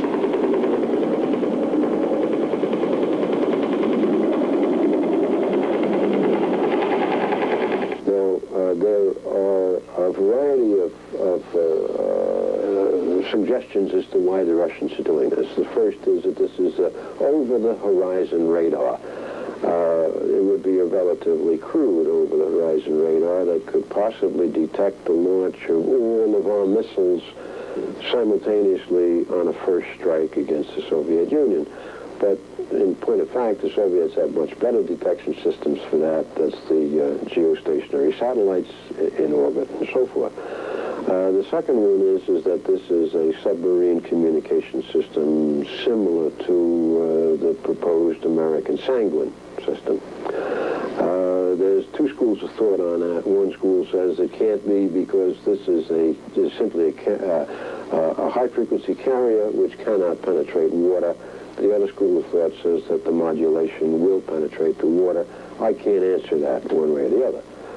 The third school, and it's not at all accredited at the present time, is that the intent here is a biological effect. upon citizenry of the United States and Canada. Now, the Russians have started this in 1976, and they have increased their commitment to this all the time until there are now 7 transmitters. These are the most powerful radio transmitters in the world. It costs a lot of money, 20 rubles to do this. There's got to be a good reason for doing it. And there's a persistent rumor that the United States is sending a similar, but not identical signal back to the Soviet Union. We have constructed a number of very large, very powerful radars, ostensibly as portions of our air defense system, which it's my understanding are modulated at 16 cycles a second. That these are aimed at the ionosphere over the Soviet Union. If this is, in truth, not an over-the-horizon radar, but a technology aimed at producing the same effect as the Soviet technology, then what we really are in the middle of is electronic warfare, aimed at the citizens of both nations. We established a number of years ago that there is a magnetic component to this woodpecker signal that can penetrate anything, salt water, shielded rooms, etc. And we picked the magnetic component up on our magnetometer type devices. If we can pick it up, it's highly likely that this thing is causing neurological changes in certain people who are sensitive to this type of energy. Fortunately, not everyone, but perhaps 30% of the gross population can have neuronal alteration because of the presence of this particular electromagnetic interference. And that's affecting the way they behave and the way they feel. I think it can do this. Woodpecker doesn't just cover the United States. The signal can also be picked up loud and clear throughout Britain, Western Europe, Australia, and the Far East. It cannot be heard in the Soviet Union. We've been watching the woodpecker now for 6 or 7 years and believe that we have decoded intelligence on the signal. It is certainly in the range that has been demonstrated to be psychoactive in animals. Since 10 hertz is a more or less benign frequency, the joke is that maybe the Soviets think that we're the imperialist warmongers and they're trying to detoxify us. At any rate, we're not sure what they're really doing with it, but we do know that it can be psychoactive. Whether this is intentional or an unfortunate byproduct of their technology, we don't know. We do know that they know about psychoactivity in magnetic fields. Soviet scientists were fully aware of the psychoactive potential of electromagnetic fields well before the Moscow signal was first beamed at the American embassy in the 1950s. Published research papers detailed the long-term effects of microwaves as including extreme fatigue, loss of coordination, and sensory control. Within the American intelligence community, there is a group which believes that one of the most important purposes of the signal was to alter the brainwaves of the embassy staff. In this sense, they believe that the Moscow signal was the prototype of woodpecker. And it can be highly psychoactive. All they have to do is drop this frequency by several hertz, from 10 hertz to another slot that's known to be neuronally psychoactive. And I think we'd have a number of basket cases in this country. My feeling is that electromagnetic weaponry is in some ways more terrifying and frightening than the sort of nuclear weaponry, isn't it? I totally agree. It's a brand new concept. We haven't adapted to the concept any more than we really have adapted to the nuclear concept. We can't imagine the destructive power of these things. And having done a number of experiments without benefit of the National Institute of Health guidelines, I know what some of these things can do to the human nervous system. And yet, since most wars are fought over real estate, it would be ridiculous to use fusion or fission weapons. The psychological weapons would be a lot cleaner and leave a lot more of the terrain. It could be worse than psychological, presumably, which you could, with electromagnetic weaponry, you could actually just kill people, couldn't you? Oh, probably. And there's no defense? None that I know of.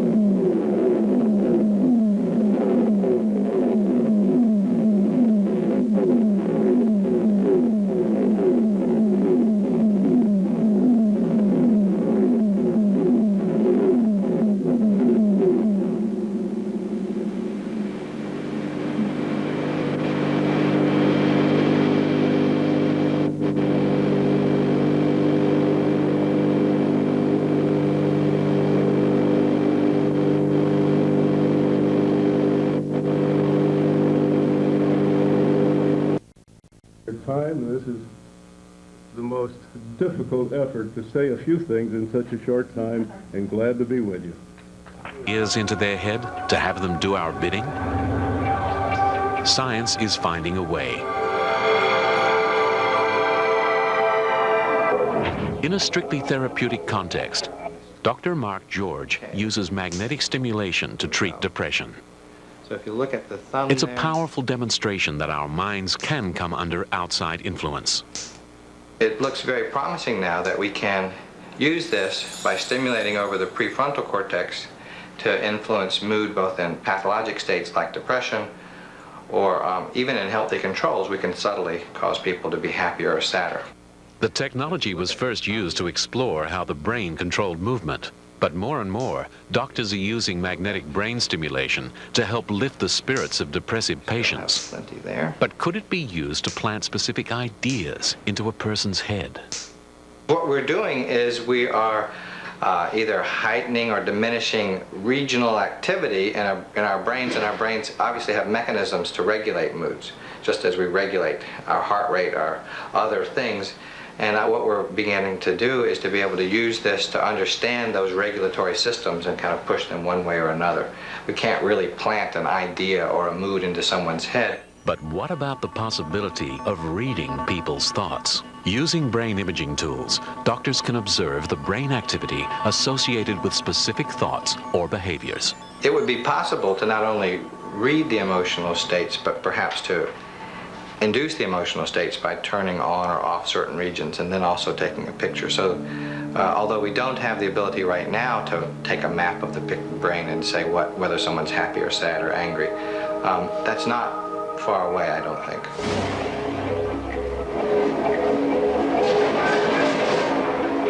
At the height of the Cold War, both sides sought to perfect mind control or brainwashing techniques.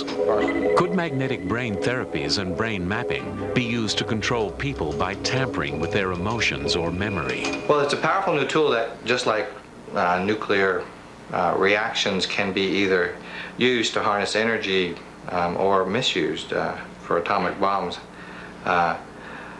And with the ability to go in and push and pull brain regions, you can use that in therapy, which is what we're doing here, or potentially use it for misencoding of information or other things like that.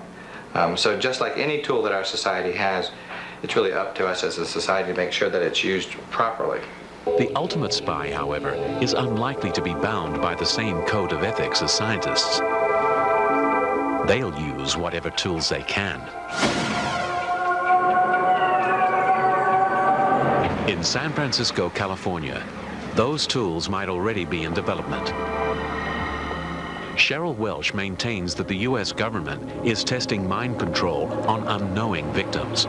Well, basically, I'm networking on the internet, and this is a worldwide international problem.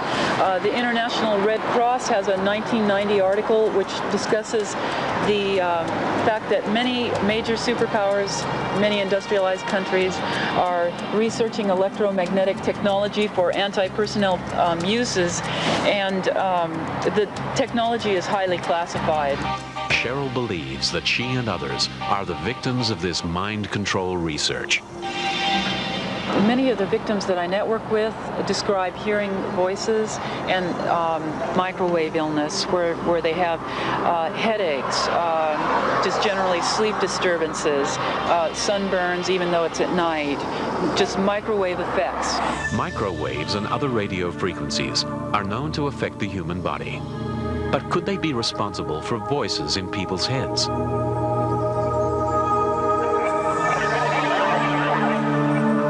In Chicago, Illinois, a world authority on microwave hearing shows how it could work.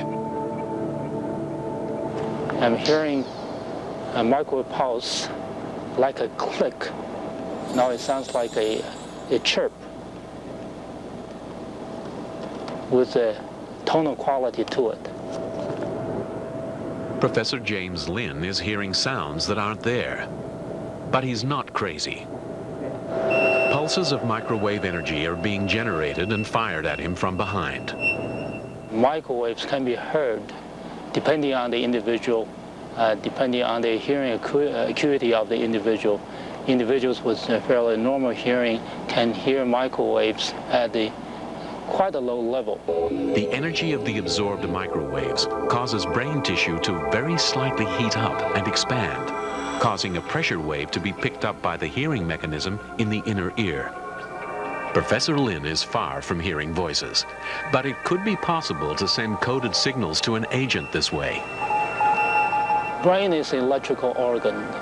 It is susceptible to electrical signals. Since microwave is electrical, therefore, in principle, one could embed or encode information in the microwave signal such that it could be perceived by the brain.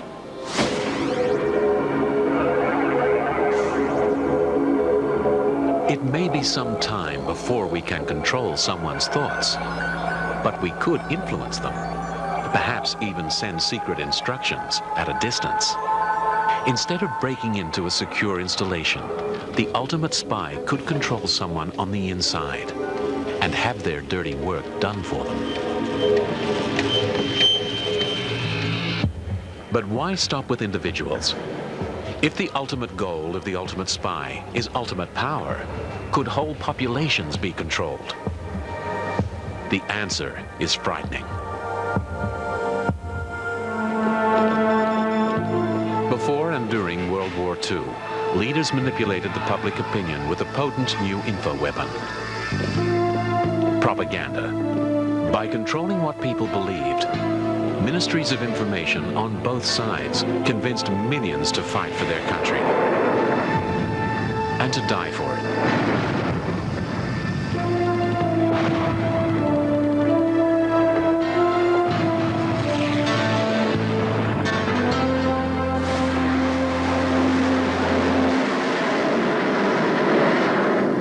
Even today, governments take pains to present information precisely to control the mood and morale of civilian populations. But they've also been seeking more direct means. Steve Bratcher used to be part of the U.S. intelligence community. The history of mind control hasn't been kept too well as secret. MK Ultra, which was exposed, it was front page news in the New York Times. For example, the CIA was exposed with mind control experimentation in the Allen Institute in Canada.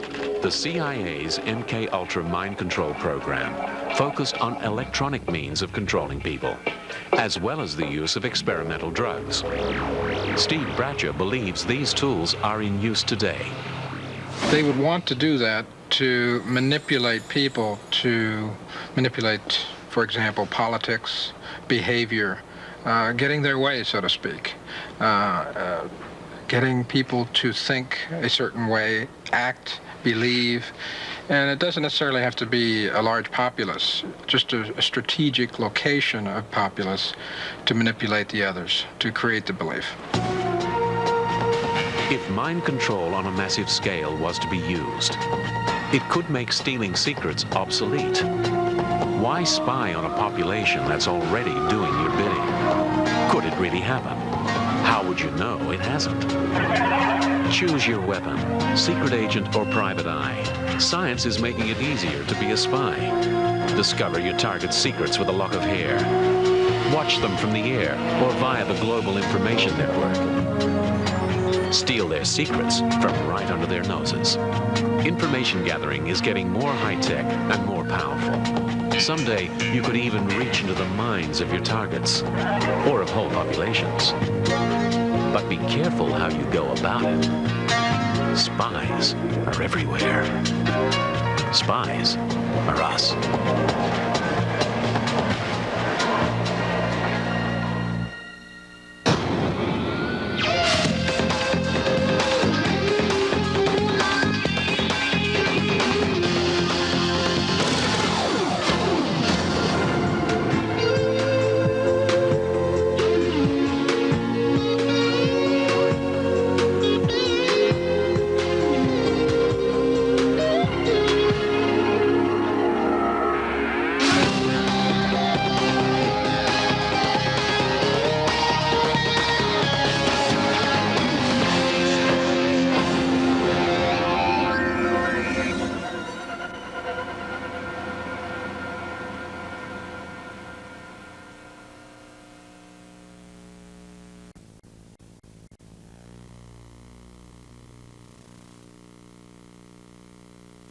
that could alter.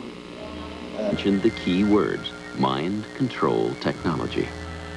Janet and Chris Morris had been on the cutting edge for years, using their research as inspiration for a series of science fiction novels. They'd been advisors to the FBI on how control could be achieved by exotic acoustic technology. On the intelligence front, some acoustic microphones can detect heartbeat and respiration, identify the pattern of that heartbeat and respiration, and with the right software program, store that pattern. Now, if you're a burglar or if you're trying to sneak up on somebody's military encampment, the two things you're unlikely to be able to stop are your heartbeat and respiration. But the Morrises' science fiction ideas didn't stop there. They suggested that acoustic technologies had the ability to communicate directly with the human mind. And if you really wanted to convince someone that they were going crazy, you could literally produce voices in his head. So where would all this lead? The cream, the thing that everybody wants, the holy grail of spy technology, probably a selective behavior control device. Selective? There is little that can be known about U.S. government mind control experiments. That's when MK Ultra is replaced by Project MK Search, which absorbs many of the ongoing mind control experiments. Dr. Ewan Cameron continues his de-patterning treatments until mid-1964, when he suddenly and unexpectedly retires. He dies of a heart attack while mountain climbing in 1967. MK Search continues until 1972, as do companion mind control projects funded by the Army, Navy, and Air Force. There, the paper trail gets very cold. In 1972, when Richard Helms was leaving the CIA, he did a lot of destruction of documents. The mind control records were among those ordered to be destroyed. In 1975, after President Ford appoints the Rockefeller Commission to investigate past CIA abuses, including their drug program, reporter John Marks begins searching for any remaining CIA documents relating to mind control experiments. When the climate had changed because there had been congressional committees investigating the CIA and the like, I filed this Freedom of Information request, which tried to find these particular records. Somebody out in the archives discovered 4 or 5 boxes of records, which were mainly the financial records and with the justifications that went along with them. It is these financial records that form the basis for what we now know. I would love to have full knowledge, but those who knew weren't telling. And I took this as far as I could. I would say we probably know about 30% of what the CIA did. Those experiments stopped, however, in terms of the record available to us in the maybe early to mid-1970s. I don't know any researcher who's had any success in finding anything out about CIA experiments since then. And we may never know, because what's left of these documents is currently classified. One of the real fundamental abuses of secrecy in our government still today is the misuse of national security, not to protect information that actually has some bearing on the national defense of our country, like how to make an atomic bomb, but rather to hide misconduct and embarrassment about misdeeds that have been done by the government. This is not a pleasant world we live in, you know, and there are a lot of nasty people and things in the world, and we need protection from them. But you don't get protection by becoming the guinea pigs of the forces you pay to protect you. And you can't save your mind by having the people who protect you take your mind. But secrets die hard, and so do the men who keep the secrets. Dr. Sidney Gottlieb, when I deposed him in Virginia several years ago, he was completely unrepentant.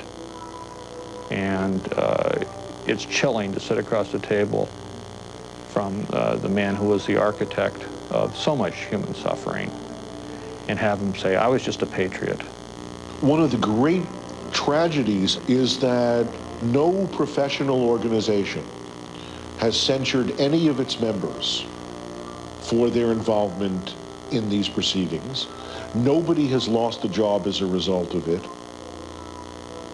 Nobody has lost status or prestige as a result of it. And therefore the message is, do it, because you won't be punished for it. And the question remains, is the government still doing it? One of the things that was interesting during the 50s is they were 10 years ahead of the popular research effort.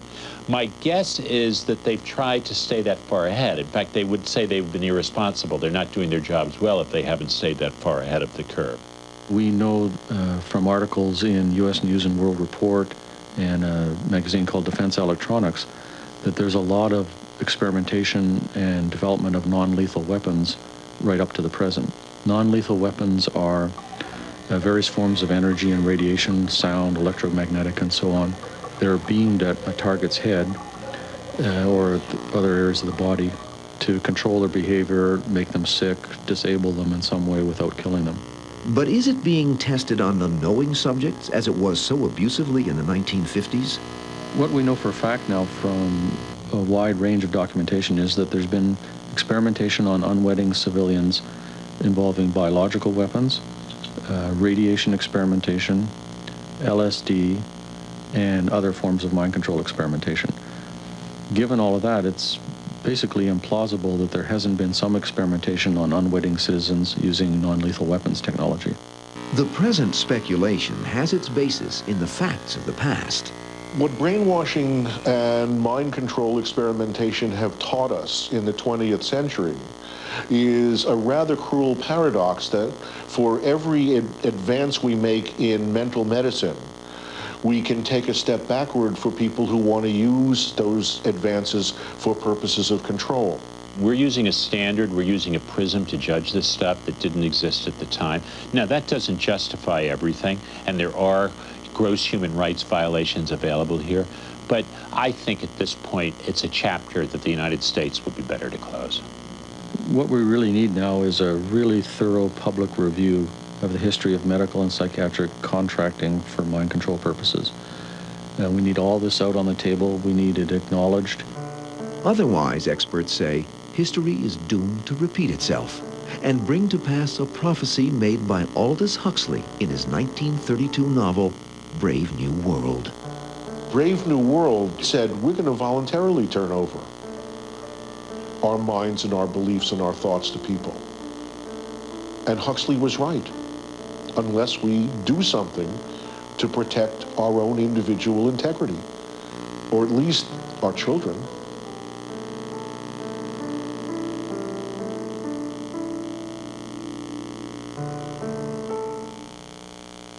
The former head of MK Ultra, Dr. Sidney Gottlieb, testified before a Senate committee in 1977. He admitted that the CIA had administered LSD and other drugs to people without their knowledge, but insisted mind control was an important part of the Cold War. Gottlieb died in 1999 at the age of 80, without ever publicly expressing any regret for his role in the experiments.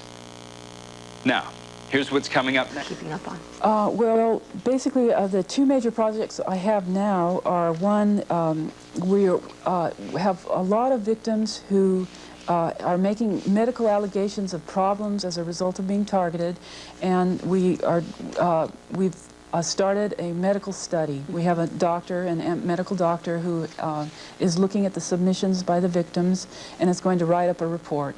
So. And this is what we're hoping for is that Dr. Rosalie Bertel, who is in Canada, she's worked on the UN, Chernobyl. Mm-hmm. Her credentials are very impressive, but she's a human rights internationally known, and she has agreed. She's interested in doing a study, but we're at the fundraising and setting it up, and it's we're talking about like $100,000 to do a study, scientific study, so that victims will have proof, you know, that no, we are not mentally ill. We are not saying that the fringe group. We are claim is legitimate and it's based on science. Right, so you're looking for a project to come through with Dr. Patel, or based on Dr. Patel's study, to put a project on based on scientific fact. Absolutely. So, right, so it's documented and it's not a fringe study is what you were saying. So that's, that'll be really great. Yeah. And the other project that you were working on? The second project is the, I've found a lot of Russian, this is the Cold War, and basically Russia is doing the same thing the United States is. There is a huge coalition over there, and I have about 25 Russian articles, and the victims are coming forward. They're alleging 1 million victims over there, and I believe that this program is as big as the radiation here in the United States. But we're getting this book is. Well, how many people were in the radiation experimentation? I think 500,000 was what the Congress reported. Right. That were from Russia? Well, no, in America, there was radiation 500,000 people who were victimized by radiation experiments. Right, that the government never told them. And what we're here to tell you is in Russia, there's 1 million people who have been uncovered that are under the Russian research program for electromagnetic weapons and mind control weapons. And basically the U.S. has an identical program. So you can kind of put a ballpark that there's probably somewhere around 1 million people that are being tested on by these horrible, horrendous electromagnetic weapons. Wow. And so that information that you got from the Russian documents, how did you... Basically, this is a book, and we're in the process of having it translated by some UC Davis students. Okay. And this gentleman here, Mr. Lopatin, is high up in the government over